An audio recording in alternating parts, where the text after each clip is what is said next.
First event, July 2008. You remember that month? Oil prices hit $147 a barrel on world markets. And all the other prices across the supply chain for all the goods and services went through the roof. Why? This whole civilization is made out of, moved by, and embedded in fossil fuels. It isn't just petrol for the car. We grow our food in petrochemical fertilizers and pesticides for the most part. Most of our pharmaceutical products are still petrochemical based.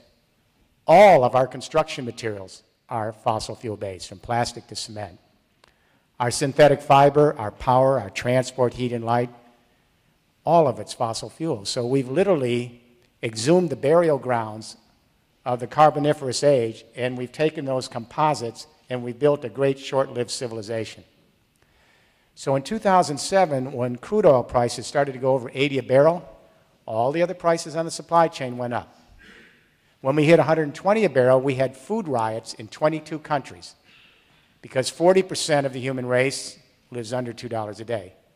So when the price of wheat and barley and rye and rice was doubling and trebling at that point, we had 1 billion people in harm's way, and the UN Food and Agriculture Organization put out an alert. We have 1 billion people on the verge of hunger and starvation. At 147 a barrel, people stopped buying because all of the supply chain was too expensive, and the entire economic engine of the Industrial Revolution shut down in July of 2008. What I want to suggest to you tonight is that was the great economic earthquake of the Second Industrial Revolution. The collapse of the financial market 60 days later was the aftershock. They're related. But our world leaders, the business community, the media, we're still focusing on the aftershock, the financial crisis. And until we get to the earthquake, which was July 2008, when oil peaked at 147 a barrel, we're not going to be able to attend to this crisis. We now know the outer limits of how far we can globalize this world based on elite fossil fuels. It's about 150 a barrel, and it'll shut down. The reason, 2 milestones. In 1979, BP did a study. It's been confirmed by many studies.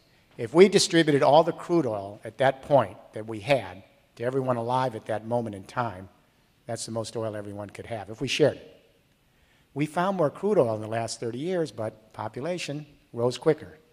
So if we distributed all the crude oil we have now to 7 billion people, there's just less to go around. The second milestone, global peak oil, which has been very controversial. That's when half the crude oil is used up on the Hubert bell curve in geology. When you hit that peak in that curve and half is used up, you can't afford the rest. It's over. Well, last December, the International Energy Agency dropped a bombshell on the business community. And they announced that it's likely we peaked. This is the IEA, the authoritative body for the energy industry. They said it's likely we peaked on crude oil in 2006 at 70 million barrels a day. And will likely plateau down to 69 million barrels a day. But listen to this. The IEA says it's going to cost $7 trillion to get the remaining oil out in the next 20 years.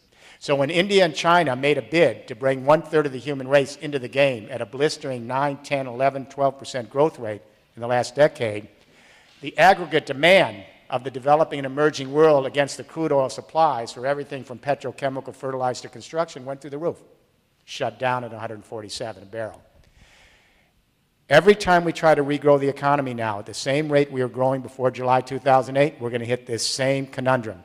We'll replenish inventories, prices of oil go up, everything else goes up, shut down. This is what's happening right now today. These gyrations are going to be in 4-year cycles. Restart the engine, collapse. Restart the engine, collapse. And I say to my colleagues, if I'm wrong, you tell me how we're going to get across 150 a barrel and keep this global economy moving.